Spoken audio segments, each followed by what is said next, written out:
Jorge Luis Sierra, muy buenos días, bienvenido. Hola, ¿qué tal Ernesto? Violeta, muy buenas tardes. Buenos días, buenas tardes, Jorge Luis, bienvenido y muchísimas gracias para que abordemos este tema que nos parece también de gran importancia, que ahorita veíamos algunas encuestas que también hacían referencia al tema de inseguridad, pero también en el informe ayer hubo algunas alusiones y bastantes al respecto. Sí, Sí, Violeta, claro que sí. sí, sí, Jorge Luis, y muchas gracias, gracias. Pues ya le hemos comentado, Jorge Luis, un especialista en Fuerzas Armadas, en seguridad nacional, en seguridad interna y pues en los cárteles, cómo han operado los cárteles, lavado de dinero. Es un estudioso de hace décadas en el tema. Y bueno, Jorge Luis, has hecho una lectura al capítulo de seguridad en el sexto y último informe del presidente Andrés Manuel López Obrador. Qué mejor que tener una lectura como la tuya, Jorge Luis. ¿Cuál es el balance que tienes? Sí, Ernesto, claro que sí. Mira, el balance que está plasmado en los informes de labores principalmente, porque acuérdate que el presidente entrega un reporte, un informe, da una presentación general del informe y después hay informes de labores de cada dependencia que presentan al mismo tiempo junto con el informe del presidente. Entonces, en los informes de labores de la Secretaría de la Defensa Nacional y de la Secretaría de Marina Armada de México, ahí podemos ver pues, un panorama de las actividades, logros, movimientos, caminos principales que han adoptado las Fuerzas Armadas en el país. En esos documentos lo que vemos es una descripción, digamos, paso a paso en cada uno de los programas que tienen que ver con el uso de las Fuerzas Armadas, tanto digamos, en los términos de la seguridad interna como en la cooperación internacional o, digamos, involucración de las Fuerzas Armadas en la lucha contra el narcotráfico. Ahí viene desplegado, digamos, en un resumen muy sintético todo lo que son, digamos, los pasos que han adoptado las Fuerzas Armadas. Entonces yo concentraría, digamos, al menos en el caso de la Sedena, eh, como, eh, como 15 puntos principales, y ahorita vamos a ver de esos puntos principales cuáles son los que de alguna manera más destacan.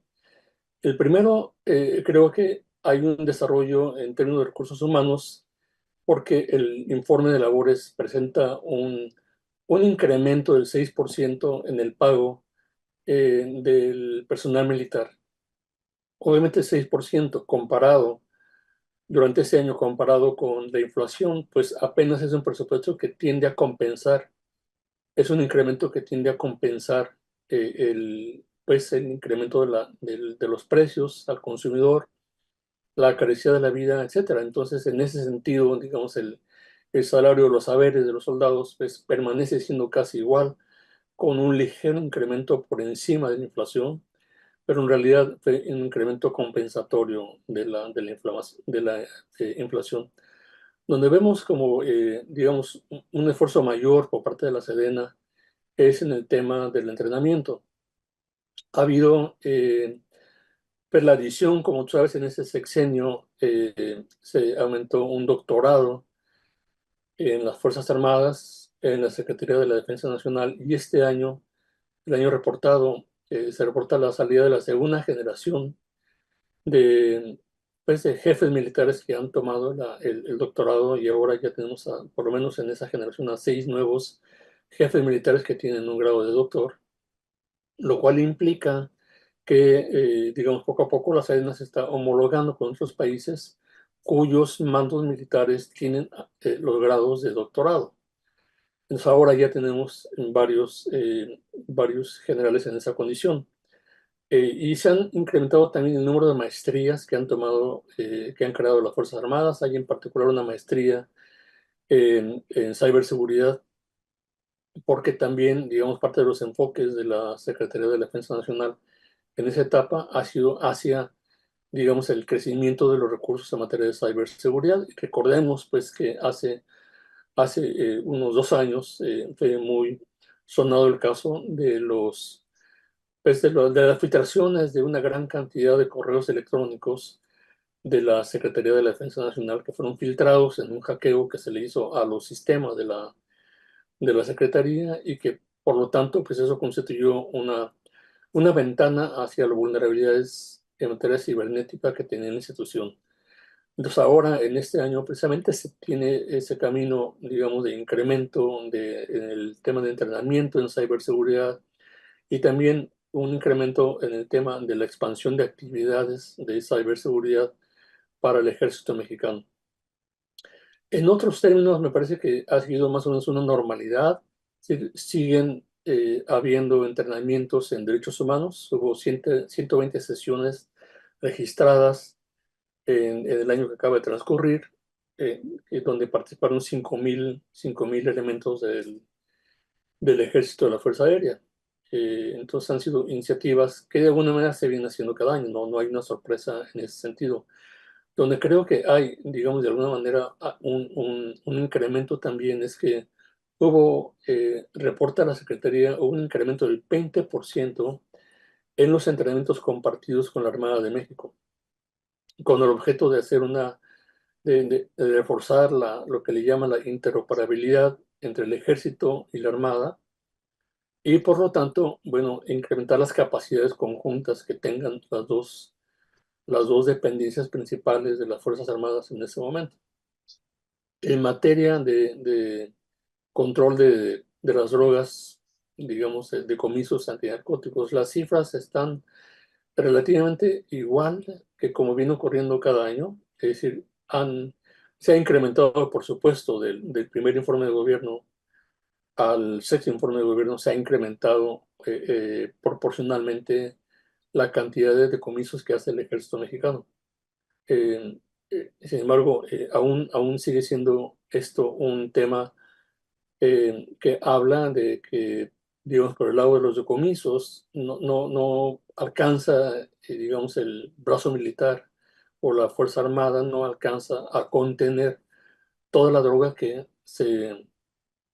pasa hacia los Estados Unidos, a pesar de que, bueno, hubo un incremento, asegura la Secretaría de la Defensa Nacional, del 30% en los decomisos y en las operaciones antinarcóticos del país.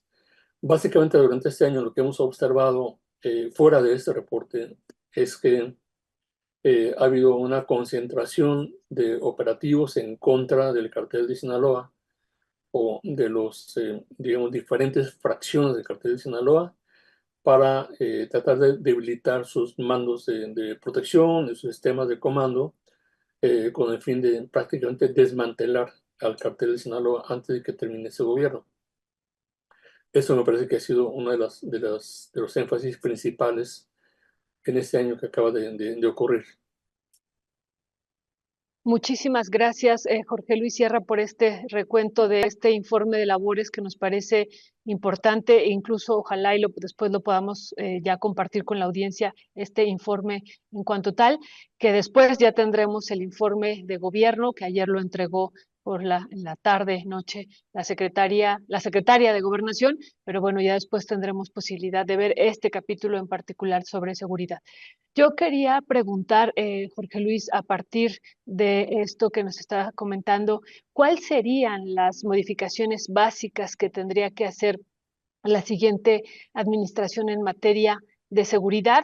Vemos que este sigue siendo, incluso en algunas de las encuestas, algunos de los grandes pendientes que se tienen que seguir avanzando hacia la siguiente administración, pero ¿qué modificaciones tendríamos que hacer, sobre todo pensando pues en casos como el de Chiapas, ¿no? Que ha sido un caso pues que se le ha dado mucho seguimiento aquí, Ernesto Ledesma le ha dado mucho seguimiento, pero también aquí en Rompeviento TV, y que nos parece también a partir de este y de otros, ¿no? Pensar en la posibilidad de otro tipo de estrategia de seguridad. ¿Cuáles serían los cambios que se tendrían que hacer? Es muy buena pregunta, Violeta.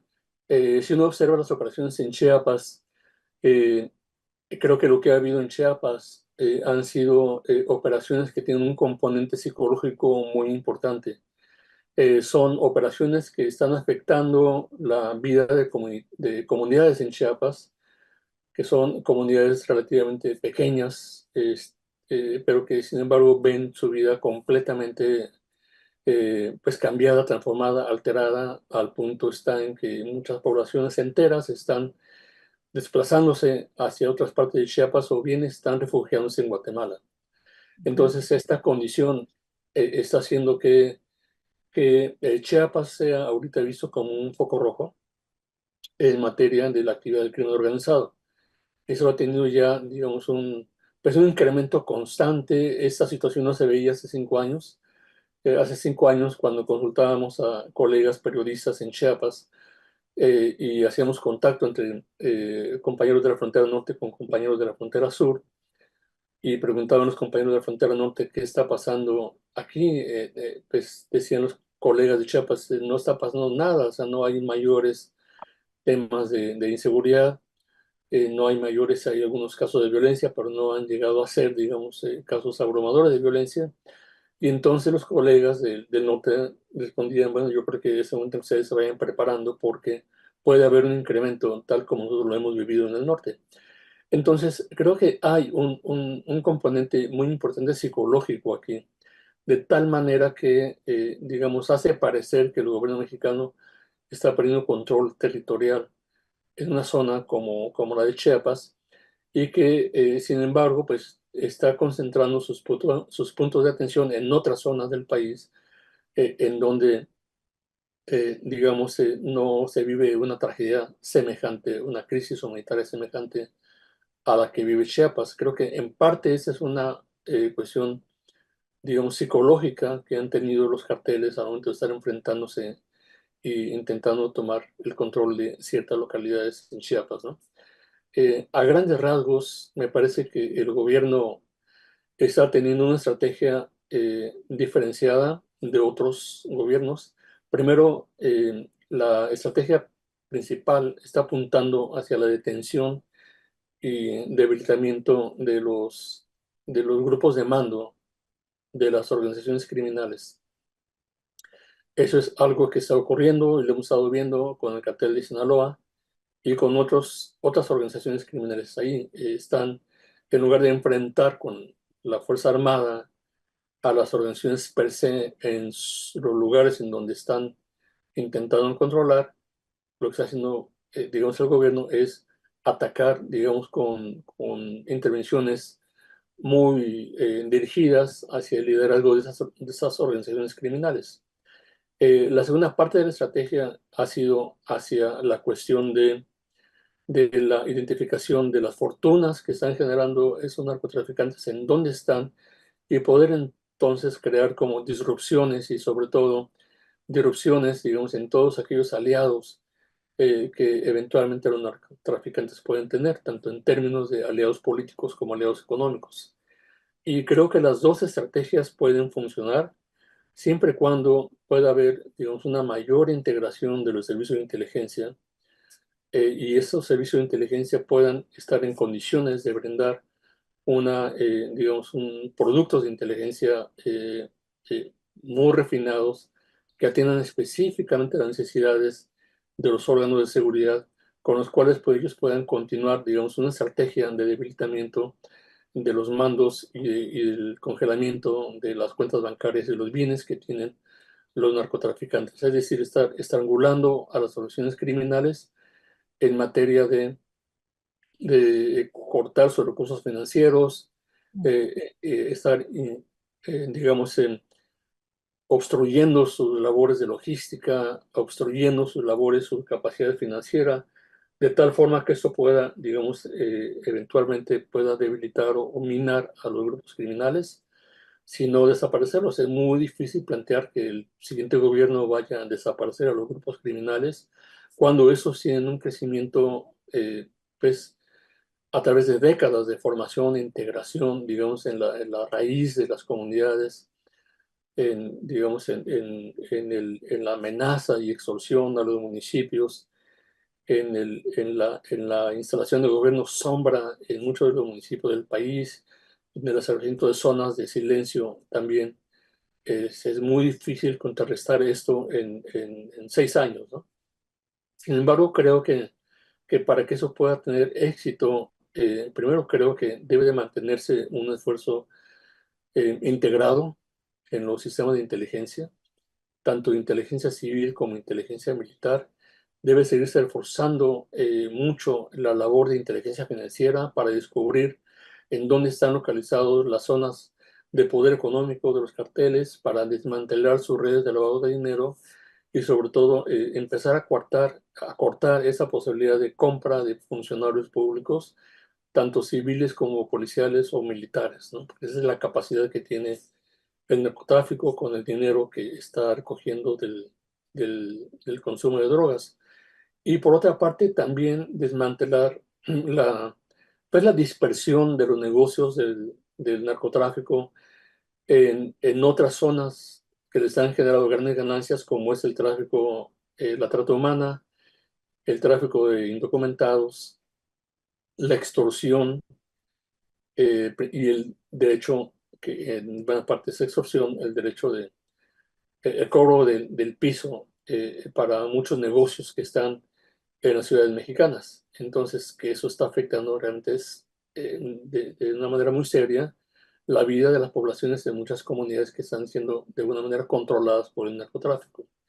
Yo veo ahí en esas estrategias, no veo la estrategia, digamos, que sea ni recomendable, ni creo que sea posible más una estrategia similar a la del presidente Felipe Calderón, de confrontación con los grupos delictivos en la calle, en las carreteras, en cualquier lugar donde llegue a haber un encuentro de Fuerzas Armadas con un grupo de narcotraficantes, porque eso ha ocasionado históricamente un daño a la población que rodea o que está presente alrededor de estas operaciones muy grande. Creo que debe ser como muy selectivo. Estamos hablando de lucha urbana, estamos hablando de que los carteles se están enfrentando a las Fuerzas Armadas principalmente en zonas urbanas donde hay gente. Eso es muy importante. De ahí, por ejemplo, que uno de los pasos importantes que tuvieron los carteles antes de que tomara posesión la nueva administración fue el asesinato de la persona que iba a dirigir, digamos, el sistema de inteligencia policial contra la delincuencia organizada. Fue un asesinato que acaba de ocurrir hace unas semanas y eso por lo menos puede ser interpretado también como una manera de estar debilitando las posibilidades de inteligencia que pueda tener ese gobierno. Ya, gracias, Jorge Luis. Jorge Luis, sabemos que te tienes que ir ya en unos cuantos minutos. Te preguntaría desde tu punto de vista y regresando otra vez al caso de Chiapas, pero también colocándolo en el caso de Tamaulipas, la presencia del ejército y la Guardia Nacional, porque sigue habiendo mucha queja por parte de los pobladores, sea en Tamaulipas, sea en Michoacán, sea en Chiapas, donde dicen, pues es que la Guardia Nacional no hace nada, nada más se queda viendo y cuando hay enfrentamientos no entra, sino hasta que termina el enfrentamiento, entonces entra. Eh, ¿Qué decir sobre ese respecto, Jorge Luis? ¿Cómo cuál tendría que ser la función de la Guardia Nacional a diferencia del ejército mexicano en campo? Porque parece ser que la gente tiene un poco perdido eso. Yo en la mañanera me ha tocado preguntarle al presidente, decirle, bueno, yo entiendo que quiere evitar derramamiento de sangre, pero hay un abandono en la población y no tienen ni cómo defenderse. Y si luego buscan armarse para defenderse, entonces son señalados como criminales. Y es una situación pues bastante compleja. ¿Qué decía al respecto, Jorge Luis? Perdón, el tipo de pregunta, sabiendo que ya te tienes que ir en unos 5 minutos. No, está bien, no te preocupes, Ernesto, me parece que es una pregunta clave. Y después podemos profundizarla, pero me parece que podríamos apuntar algunos elementos importantes para abrir una discusión en ese sentido. Creo que el punto principal que yo advierto en esa situación es que a la Guardia Nacional le hace falta, digamos, como que una serie de procedimientos en donde la Guardia Nacional desarrolle vínculos con las comunidades mucho más fuertes y sólidos de los que ha logrado hasta el momento. Porque que las comunidades estén protestando por la inactividad de la Guardia Nacional, eso significa que no hay plena confianza en la Guardia Nacional y que no hay una comunicación adecuada con las poblaciones. Es decir, la simple presencia militar o la presencia de la Guardia Nacional no es suficiente. Y las poblaciones, las comunidades están resintiendo todas las operaciones del narcotráfico en contra suya y están reclamando pues un tema de seguridad. Aquí creo que el tema de inteligencia abarca mucho más. Claro que hay órganos especializados de inteligencia, pero en materia de seguridad pública, me parece que aquí, y eso creo que se ha dado en otros países de una manera muy exitosa, cuando se crea una policía de proximidad, en donde elementos de la propia comunidad comienzan a tomar un papel de participación de la seguridad pública.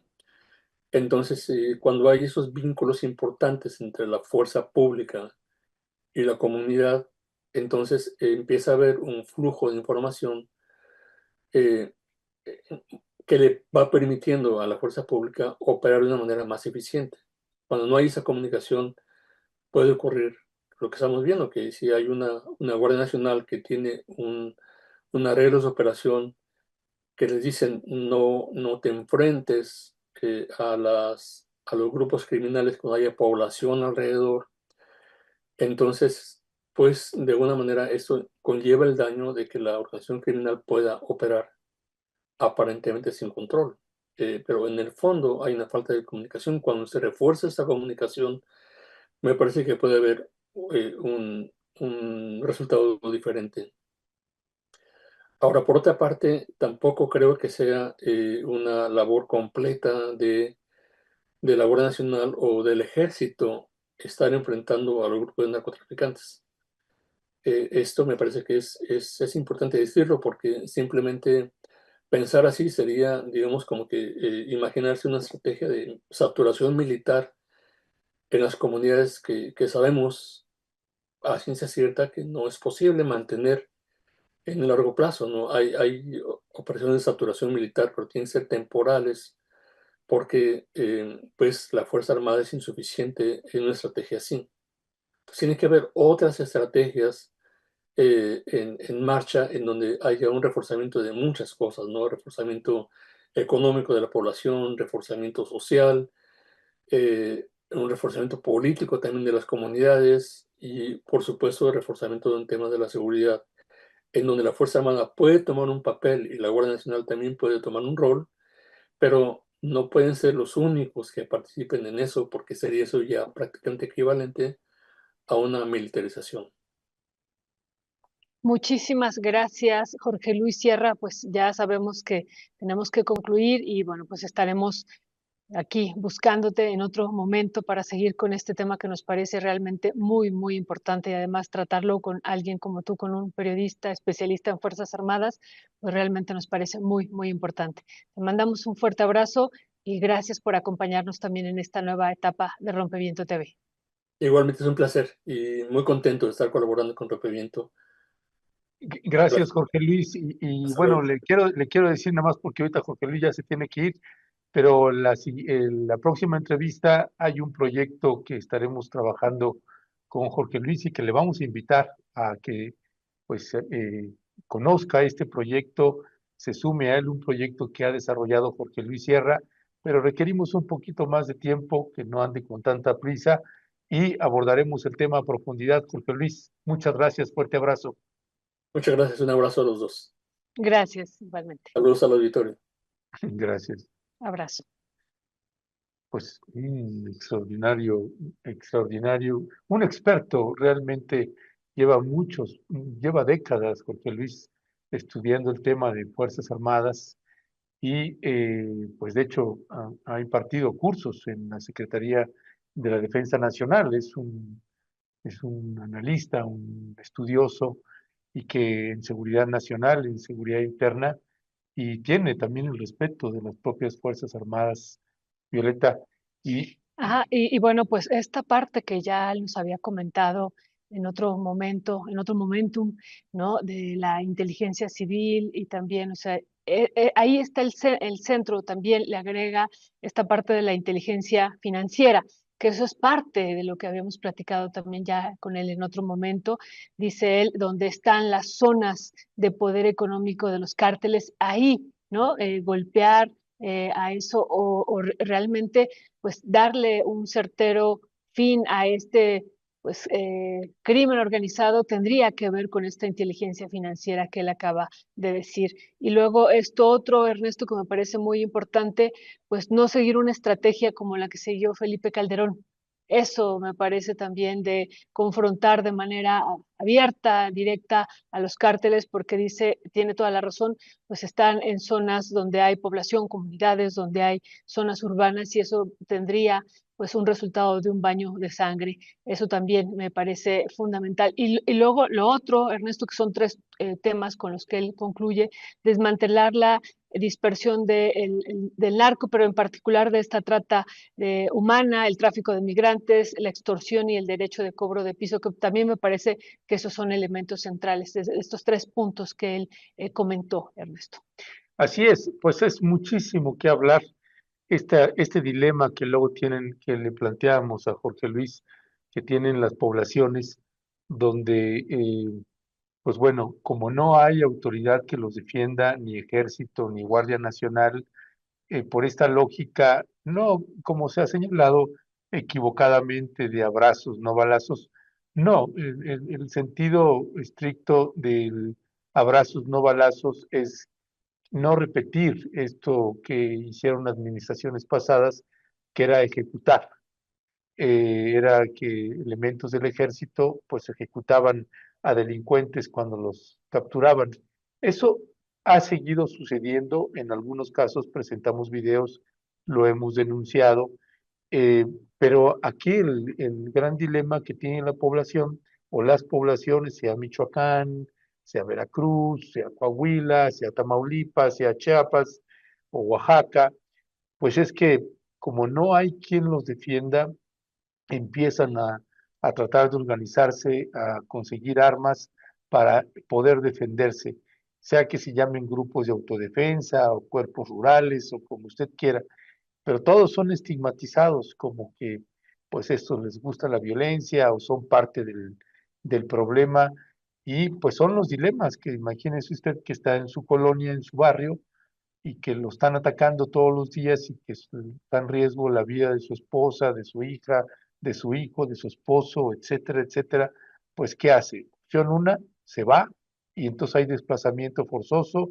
y pierde todo lo que las familias han juntado durante años. Se queda y con el riesgo de vida o riesgo de muerte, pues son dilemas ahí que las poblaciones están enfrentando y que hemos insistido con las autoridades mexicanas pues que haya una atención distinta. Esa es parte de las cosas que estaremos hablando con Jorge Luis, entre otras,